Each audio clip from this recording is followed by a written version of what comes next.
Minsan tatanungin nyo, bakit ako ganito? Lagi naman akong dumadalo sa pagsamba. Lagi akong nagbabasa ng Bible.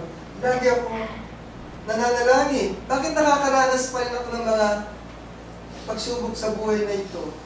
Hindi po tayo exempted lahat.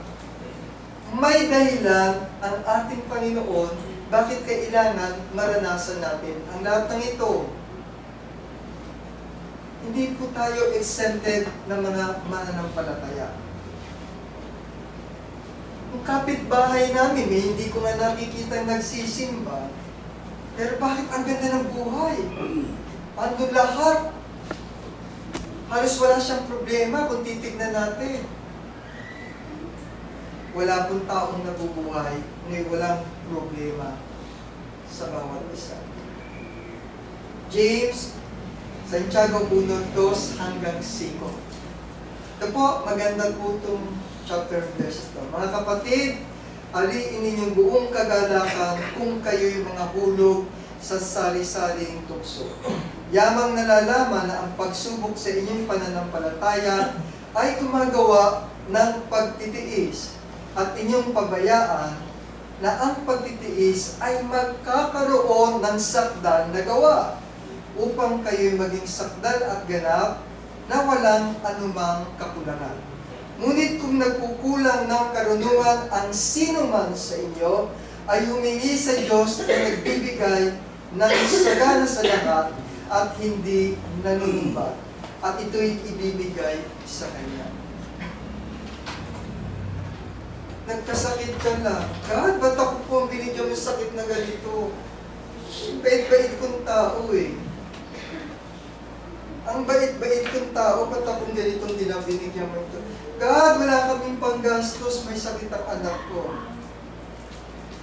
God wants that the testing of your faith builds character, perseverance, and hope.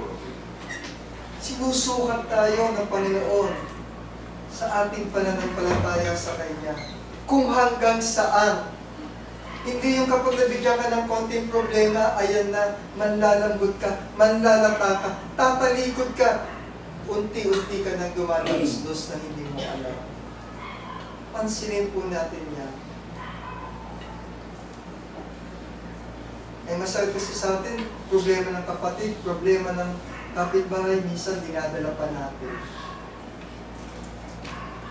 Kaya kung minsan, nagdodoble-doble po. Bawat isa sa atin, may iba't ibang uri ng pagsubok sa buhay. Sabi nga, when life clouds grow dark, and your trials become fierce, that is the time for you to go to Jesus and not from Him. Ito yung pagkakataon na dapat tayo ay dumulog sa Kanya. Hindi from tayo ay lumayo sa Kanya. Yun po ang nais ipaabot dito ng James 1:2 hanggang 5. Yung si Satanas po, napakahirap talagang kalaban. He wanted lagi yung mga Kristiyano to discourage people to be away from spiritual activities and faith na meron tayo. Lagi niya tayo na huwag ka na dyan. Hindi maganda yung mga gawain ng kapilya na yan. Kulang yan sa music. Kulang sa sigla dyan. Lipat ka dito sa kabila. Dito masaya ang aming panambahan. Guwapo ang preacher. Dito kayo. Si ganun ang gustong-gusto ni Satanas. Hanggang later on, sinubukan mo yun, nakita mo ay mali pala. Balik tayo dito. Maraming mga ginagawa si Satanas para sa gayon, magkaroon tayo ng tubig. Lumipat ka doon sa kabila, tinutuloy yung ganito. O pwede doon na may asawa, 2 asawa. Mag-ingat po tayo. May mga lumalabas. Meron po ngayon ako nabasa sa Facebook. Sa Facebook po, tinuturo si Yahweh daw ay hindi Diyos. Si ganito daw po, ang dami pong mga tinuturo ngayon sa Facebook. Maging masid po tayo. Huwag po natin basta-basta i-absorb yung tinuturo sa Facebook ng mga katuruan na kung saan ay pinalalaganap ng iba't ibang mga tao o preachers. Maging mapagmasid ang bawat isa sa atin. Pag-aralan po natin. Maaari ito po'y kaparaanan nila para kumakot ng marami. O dito kayo masaya, ang problema ninyo mawawala. Tutulungan namin kayo na maibsan ang mga problema nyo. Ibigyan namin kayo ng trabaho kapalit ng inyong pananampalataya. Mayroon pong mga ganyan. Maging mapagmasid kayo mga kapatid. Dahil ang sinabi po ng ating Panginoon na kung saan kapag dumarating yung mga discouragement sa atin, yung mga trials, yung mga problema natin sa buhay, wala tayong dapat gawin, kundi hanapin ang ating Panginoon. Jeremiah 29:13, at inyong hahanapin ako at masusumpungan. Sorry po, at spelling. Masusumpungan ako pagka inyong sisiyasatin ako ng inyong buong puso.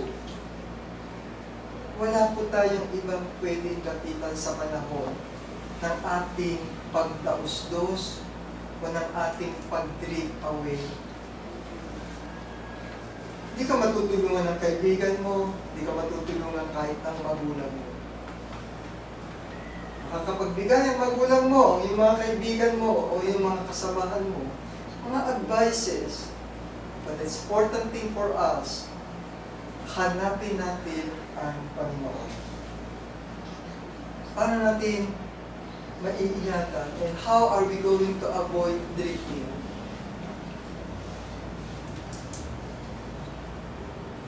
Bilang isang Kristiyano po, hindi napakabigat para wag tayong dumausdos sa ating pananampalataya. We have to continuously keep rowing. Sagwan para po sa ano. Hindi mo hayaang anurin ka o sumadsad ka. Kaya napakaganda ng pagkakasulat po diyan itong Hebreo 10:25. Huwag nating pabayaan ang ating pagkakatipo. Gayon din po sa Efeso sinabi, sa katapus-tapusay magpakalakas kayo sa Panginoon at sa kapangyarihan ng kanyang kalakasan. Magbihis kayo ng buong kagayakan ng Diyos upang kayo'y magsitibay laban sa mga lalang ng diablo. Ito po tayo ngayon. Patuloy at patuloy na dumadami, hindi lamang po sa bilang, sa paraan ng ating pakikinig, linggo-linggo, dumadami po ang ating natututunang words of God. Nagtitibay po ang bawat isa sa atin. Nagagamit natin po ito sa pagpapalakas ng ating pananampalataya upang maging kalasag sa ating pamumuhay sa araw-araw. Anong gagamitin mo words of wisdom kung wala ka napapakinggang mga salita ng Panginoon? Kung napakinggan mo lang doon sa isang tao, pero hindi mo ipapractice. Ang ating pong ginagawang pagsamba tuwing unang araw ng Sanlinggo ay isang bagay na nagpapatunay na nais ng bawat isa sa atin lumago tayo sa ating paglilingkod sa ating Panginoon.